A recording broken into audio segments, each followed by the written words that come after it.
Welcome to the Wonder of WOOO podcast, where we highlight how businesses can scale profitably by serving others well. I'm Daryl Zavadny. And I'm Ed Howie. And this is the Wonder of WOOO. If you're a business owner investing time, money, and marketing only to be frustrated by losing customers, then this podcast is for you. Ed, every time we get together and do this, we talk about the fact that, doing this, serving others well, it doesn't just feel good. It's actually really, really good business. It's great for business, and what's amazing is it's even better for life. Indeed. So as we get started, I think it's important for folks new to our community to just say, all right, the title seems odd and esoteric. What's with those three O's? What is, just at a very high level, what are we talking about with the Wonder of WOOO? So WOOO stands for winning others over and over. 3 O's, winning others over and over. As we talk about in each episode, it takes effort to win others over, to enchant people.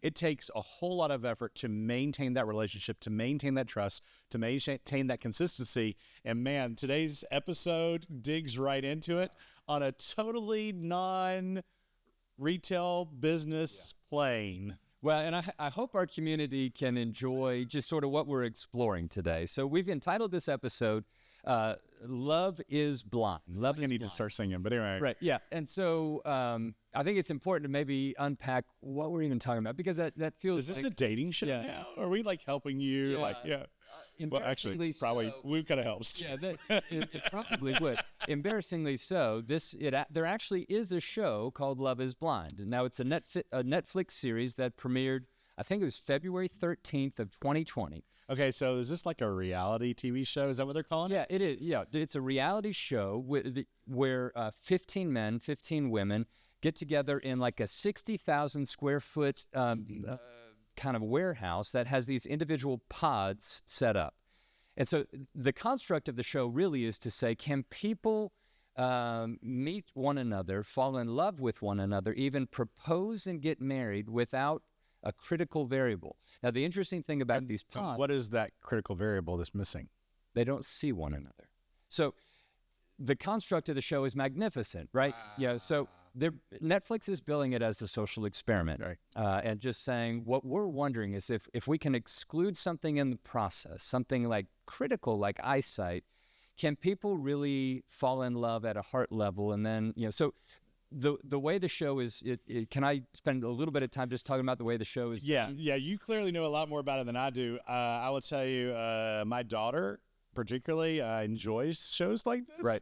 And I'm thinking I have been drawn into it walking through the den from time to time. Right. I haven't really necessarily sat down and watched. We may have some folks in our community who've never seen it. But so, help me understand this, because I am intrigued and a little scared. Sure. Yeah. So for the purpose of just kind of setup, there are 6 separate seasons. Okay. Each season is put together the same way. In fact, there's actually 8 international versions. There's a Brazil version. There's Isn't it remarkable? Japan version.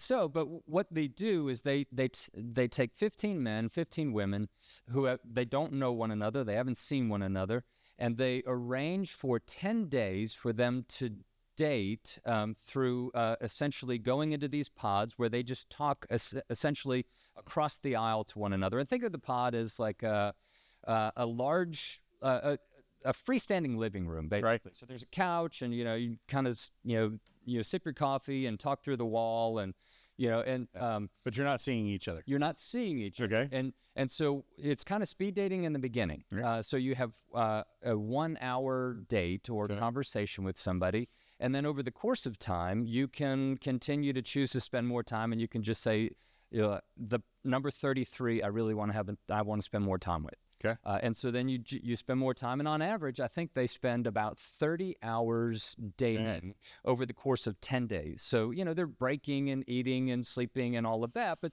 they're spending about 30 hours. And then the decision point comes, and they get a choice to say, do I want to propose to someone? So again, 30 hours dating, never seen them. It's not, but you don't have to do 30 hours. Right. But on average, it's 30 hours. But at the end of this period, some percent of these couples choose to make a proposal. Wow. And then, interestingly, and I'll finish this. So then they spend a week. The couples that have chosen to move forward in engagement move into an apartment as couples. So that, let's pretend that there's 6 of them that choose to get engaged. Right. So those 6 get followed for the next week. They live in an apartment, and they're seeing one another, and they're talking, and it's sort of more like their first vacation together. Yeah.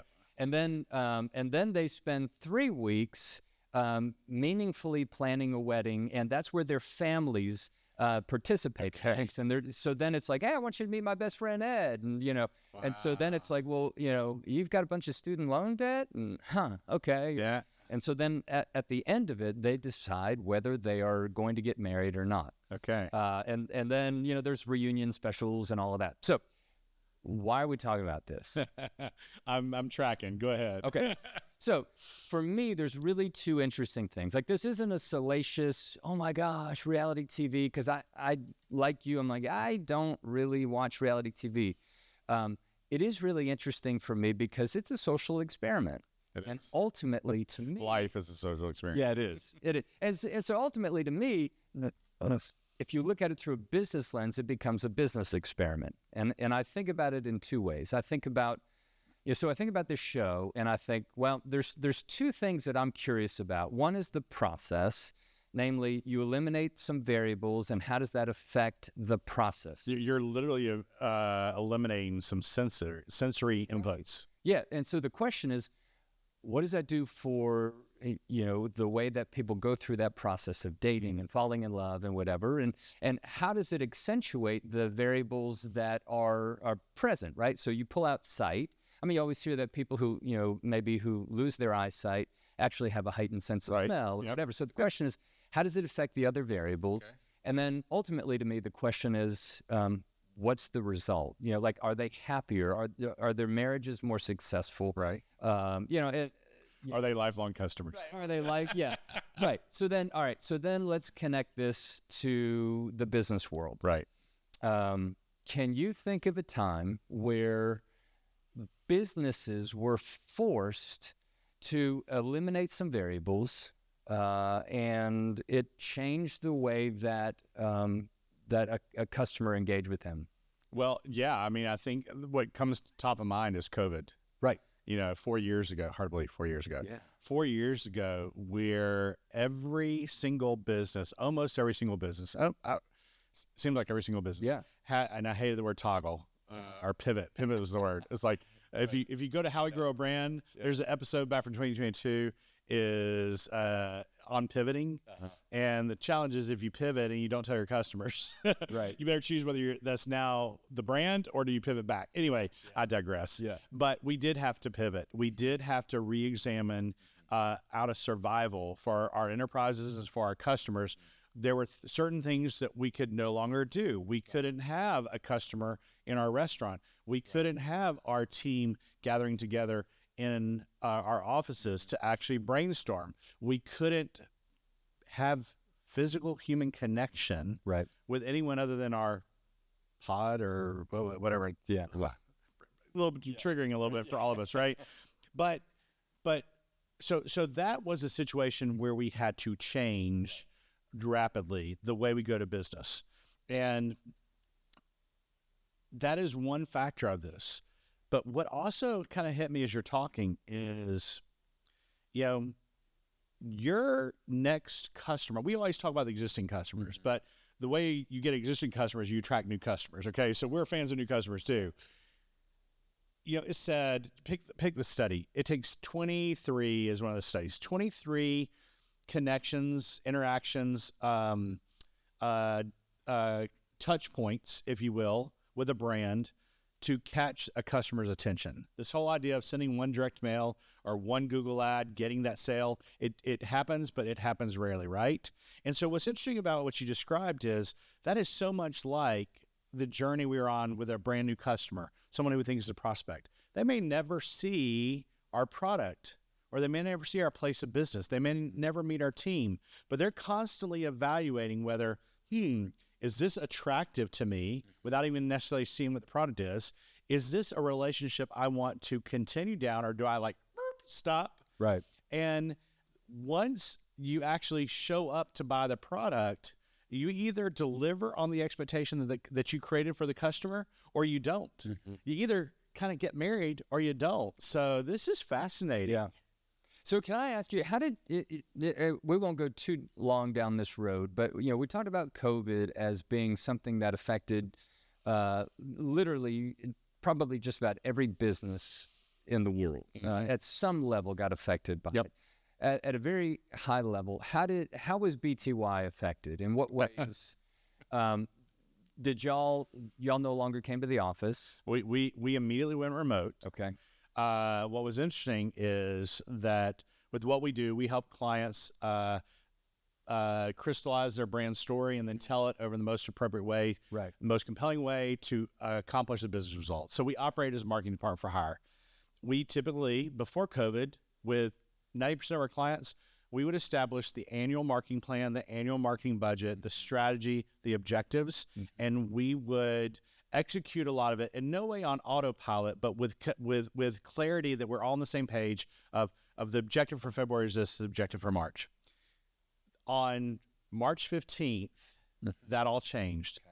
Not only our personal business plan, but every one of our clients' business plan changed. Right. We had a client that had a 3-day sale to start the 17th. We had bought media, that. We had a client that actually Texas Med Clinic, urgent care. On the 15th, we were in hazmat suits with our video team, filming the training video for the, not the mouth thing, but the nose one. I shouldn't remember the name. The one that kind of like tickled your brain.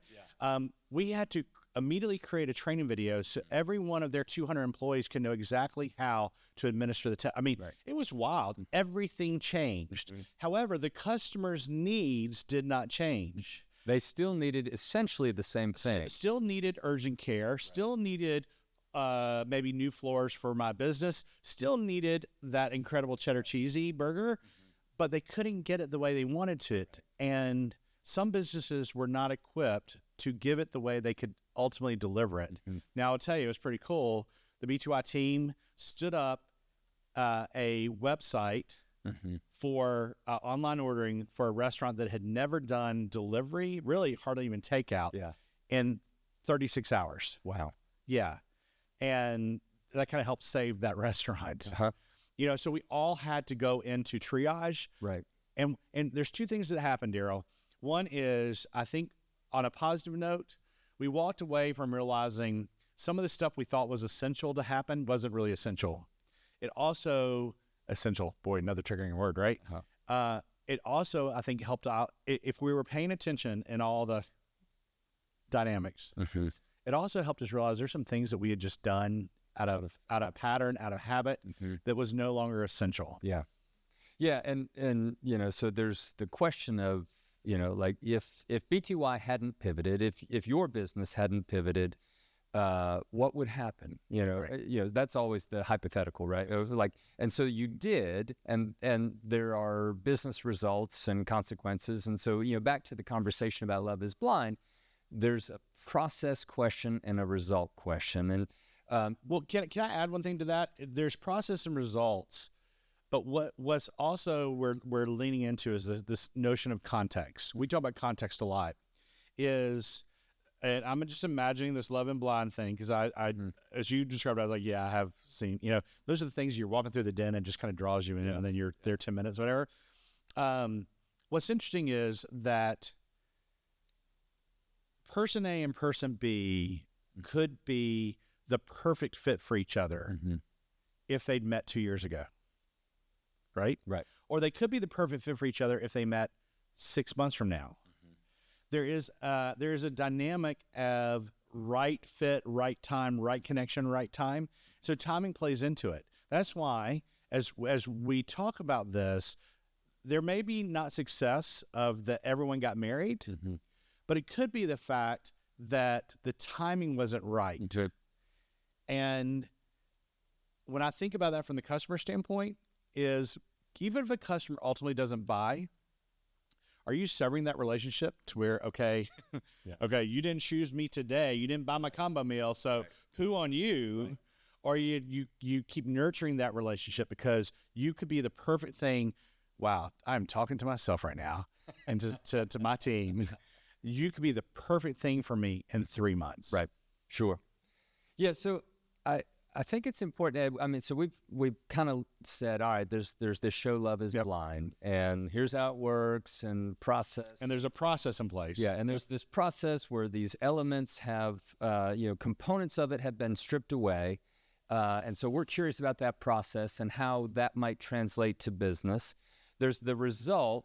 That is, different, that is like, hey, we'll see if they end up together forever, like this whole lifelong customer thing. Yeah. We've also talked about COVID as the sort of the very real, poignant, like applicable business in our rearview mirror. I think what I want to do is look out the windshield real fast, because the temptation might be for you, it might be for you and I, Ed, to say, oh, thank goodness that's behind us. And right, like, so prayerfully there's not another global pandemic, but the reality is business will always change. Variables will always get adjusted. You and I have done a show. Both external factors and internal factors. Yeah. So, I mean, we've done a show on AI, right, and how it's going to affect business. Let's maybe talk just real fast about the wave that's coming with AI. And if we view it through the lens of this process, like Love is Blind, hey, business leader, how might you consider that, right? Like, so maybe give me your thoughts on that. Yeah, as you were talking, and, Daryl, your brain is just magical. Just so you know, Daryl's really the brain power behind it. I'm just like, the window dressing. He's play-by-play, I'm color commentary. Is that right? Yeah, that is right. Yeah, this is right. I'm all about commentary. So, we don't rehearse these obviously, but we do kind of brief on it. And I was like, Love is Blind reality show, really? Okay, what you described is WOOO, man. In that context of that warehouse with pods, is that what the person on both sides of the wall was first trying to figure out is what does the other person want? Mm-hmm. Okay, now you have to know what you want too, but in this case, what does the other person want? Am I prepared to give that to them? Mm-hmm. And I'm willing to sign up to do it for them over and over and over again the rest of my life, right? Yeah.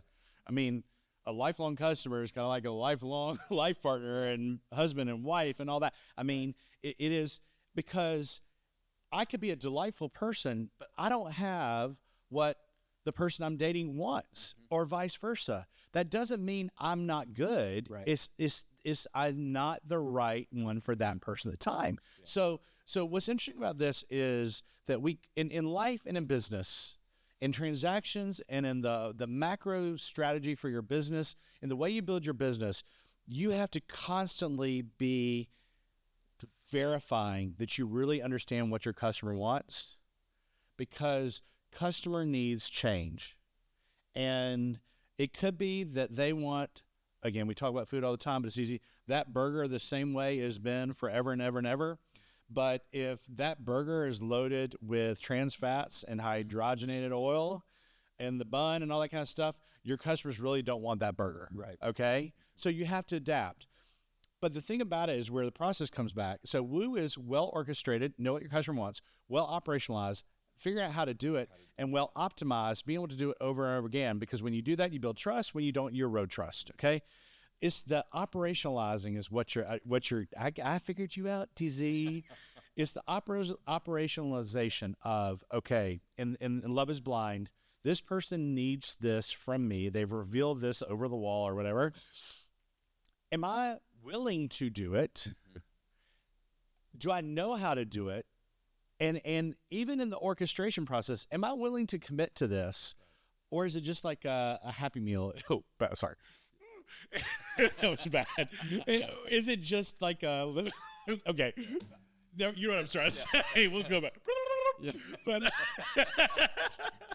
so if you're looking for a long-term relationship, you have to match the needs of the individual with your willingness and desire to actually do it, right? Yeah, absolutely. And so, like you mentioned, AI is a way to perhaps every business probably to orchestrate better. I'm sorry, to operationalize better. But it has to be in the context of orchestration of what the customer wants. Yeah. This is fascinating. Now I know what I'm watching this weekend. Yeah. Well, it'll be interesting to watch, right? It'll be interesting to see how it plays out. Right. From, like the process is dictated in that show. it's not dictated for us in business, No. right? The process is going to continue to change. AI will be a part of that. So, Ed, what I heard you say is, continue to focus on the principles of WOOO. Plan it, execute it, and repeat it. And there are some customers that want something from you that you don't need to give them. Yeah, that was one of the big ahas that I had while you were talking is to say, hey, business leader, be very intentional about what you're putting together. Do it over and over again. Be iterative in nature, and it might be that there's a segment of customer that wants something that is not you. No. And there's a degree of liberty in that, right? I'm sure there is in this dating show, and there's got to be as a business leader. Because there's got to be alignment for needs and an alignment for commitment, right? So we got to know what we need, whether it be personal relationship, customer transaction, but then we also have to have the willingness. My wife needs me to not put my dirty clothes anywhere other than the hamper. Okay. 20, 30, 4 years ago, that was not my natural behavior all the time. Right. I modify my behavior because that's a huge need. And it is deliberate, isn't intentional, is actually kind of automatic now. Yeah. I actually like that. But I was willing to change my behavior to meet the needs in that area. Yeah. But there's some things that she needs from me that probably I haven't really delivered on. Well, but I mean, to that point, and kind of landing the plane on this, you're committed to that lifelong deal. You're focused on continuing to be iterative and how to continue to pursue Catherine. And so I think, there's application, of course, in marriage. There's application for the business leader to say, hey, what does it look like, in spite of processes changing, to commit to this result? And so this has been a fascinating conversation. It has. And I think the one of the takeaways I have from this, Daryl, is, we got to have the process, but you also have to be listening carefully, because you talked about the senses. In this model, it's the listening that makes the difference and hearing everything exactly. And I think in our world of distraction as business leaders, preaching to the choir is that I've got to listen more carefully now more than ever. Yeah. Because we're all talking and connecting with customers and our team over walls with blindfolds on. Indeed. Ed, every time we wrap up this, we say with conviction one thing, and I know you love saying it. I do. Is everyone wants WOOO. Indeed. Until next time, we look forward to spending more time with you. We are appreciative of you spending time with us on the Wonder of WOOO podcast. Take good care. Thanks. So that's it for today's episode of The Wonder of WOOO. Head on over to Apple Podcast or wherever you listen to subscribe to our show. One lucky listener every single week who posts a review on Apple Podcasts will win a chance in the grand prize drawing to win a $25,000 value private VIP day with Daryl and me. Be sure to head on over to thewonderofwoopodcast.com and pick up a free copy of our gift. And please join us next time.